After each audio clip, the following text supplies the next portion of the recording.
¿Qué tal? Mi nombre es Saúl Sánchez Jasso, estudiante de la UDMX en la licenciatura en Seguridad Pública. En esta ocasión hablaré acerca de la neuropsicología y posterior a ello realizaré un examen neuropsicológico a una persona adulta. Vemos que la neuropsicología es una rama de la neurociencia que estudia las relaciones entre el cerebro y la conducta tanto como en sujetos sanos como en los que han sufrido algún tipo de daño cerebral. Su objeto de estudio es el conocimiento de las bases neurales de procesos mentales complejos. La frase clave que nos va a dar la pista sobre lo que trabaja la neuropsicología es procesos mentales superiores. ¿A qué nos estamos refiriendo con esta frase? Vemos que la neuropsicología estudia las bases neuroautomáticas en relación a los procesos mentales como atención, memoria, lenguaje, percepción, praxias, funciones ejecutivas y emoción. Y como todo unido nos hace ser quienes somos y a qué nos estamos enfrentando al mundo. También para ello necesitamos saber qué es un neuropsicólogo. Vemos que un neuropsicólogo es un psicólogo especializado en la evaluación y tratamiento de las condiciones asociadas con el sistema nervioso central, el cual ha recibido una extensa formación en áreas como neurotomía, rehabilitación y evaluación, así como enfermedades neurológicas.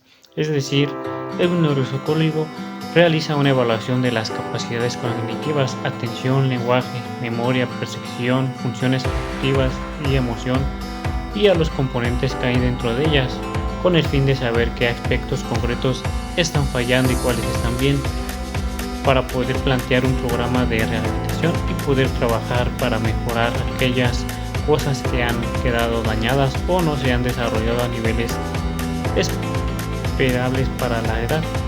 Por ejemplo, si ponemos una hoja DIN A4 colocada en un plano horizontal en la que hay diferentes figuras, triángulos, cuadrados, estrellas, círculos, etc., las cuales están distribuidas por toda la hoja, y le pido que tache todos los círculos, que va a simple vista parece una tarea sencilla, pero veamos que solo tacha la mitad del folio a la derecha.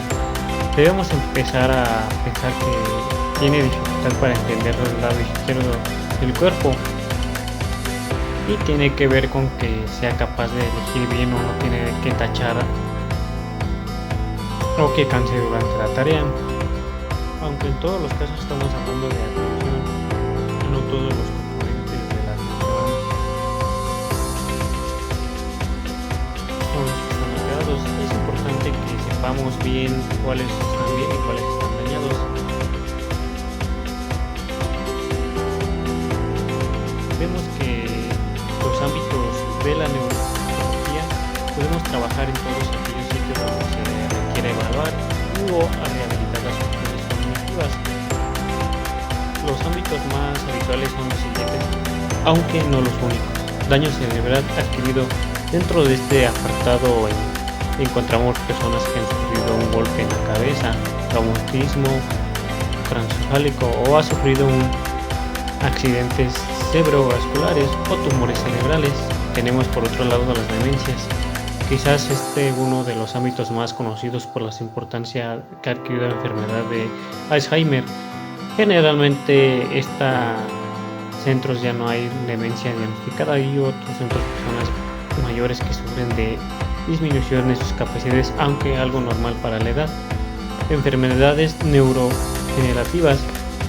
En este caso hace referencia a todas aquellas enfermedades del sistema nervioso que producen un desnivel de funciones conectivas que hemos mencionado con la enfermedad de London o esclerosis múltiple. Dificultad de aprendizaje. Cada vez somos más sensibles a dificultades que surgen en las etapas escolares, y para poder trabajar dislexias, dificultades en cálculo mental, etc.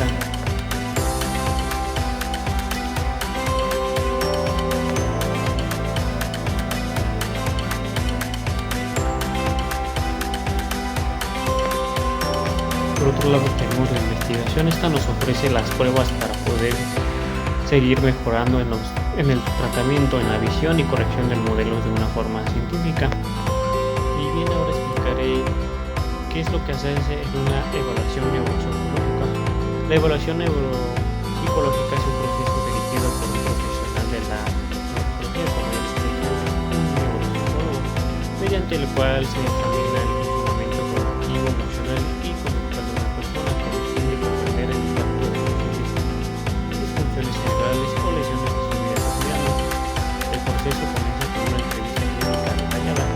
Siempre que sea posible, es importante contar con una información por la persona afectada como por familiares o amistades cercanas, pues durante la clave de recoger ambas perspectivas sobre el impacto de cualquier alteración en el funcionamiento cotidiano. Se recopila también información sobre la historia médica, antecedentes familiares, desarrollo, síntomas actuales y cualquier otra información que se pueda considerar relevante.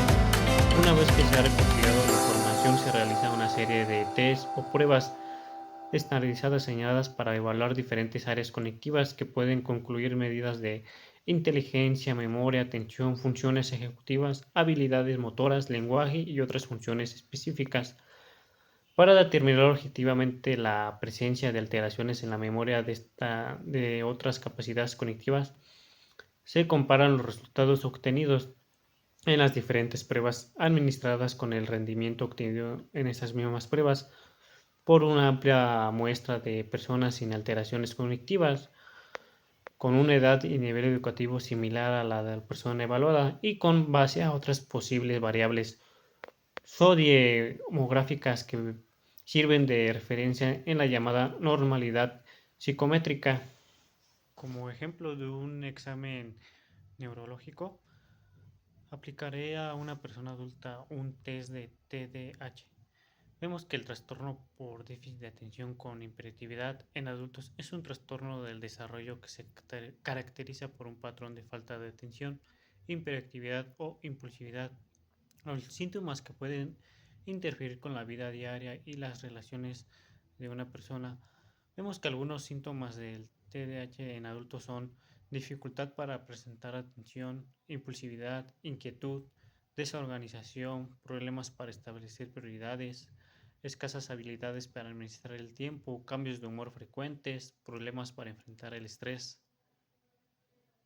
Vemos que para controlar el TDAH en casa se puede practicar la atención plena, establecer una rutina regular, incluir proteína y carbohidratos complejos en cada comida o refrigerio, evitar la comida chatarra, reducir el azúcar y la cafeína, agregar más ácidos grasos de omega 3 a la dieta.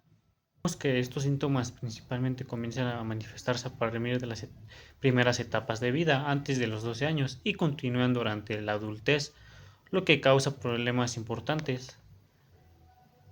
Ninguna prueba individual puede confirmar el diagnóstico. Para alcanzar un diagnóstico probablemente se realice lo siguiente: una exploración física para ayudar a descartar otras posibles causas de los síntomas, obtener información, por ejemplo, hacerte preguntas sobre cualquier problema de salud actual, tu historia clínica personal, tus antecedentes familiares y los antecedentes de tus síntomas, escalas de calificación de trastorno por déficit de atención, hiperactividad o pruebas psicológicas para ayudar a recopilar y evaluar información sobre tus síntomas. Como lo vamos a ver a continuación, una persona adulta le apliqué un test de déficit donde vienen diversas preguntas, como por ejemplo estas.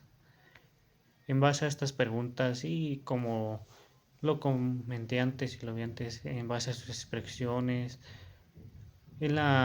porque en este caso a la persona no se le dio un cierto tiempo para aplicar este examen, sin embargo vemos que en esta persona tenía mucha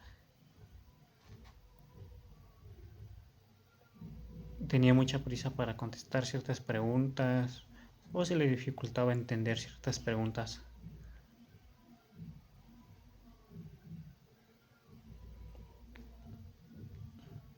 Vemos que el tratamiento de estándar del TDAH en adultos típicamente consiste en medicamentos, educación, entrenamiento de habilidades y asociamiento psicológico. A menudo el tratamiento más eficaz comprende una combinación de estos elementos.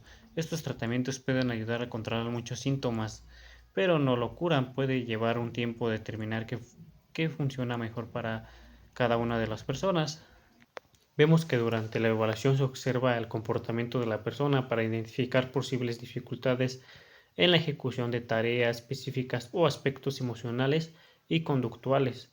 A menudo, además de las pruebas conectivas, también se administran escalas para la evaluación conductual o neurolingüística, que para la evaluación funcional, es decir, una recogida sistemizada del impacto que dificultades cognitivas pueden tener en el desempeño de actividades de la vida diaria.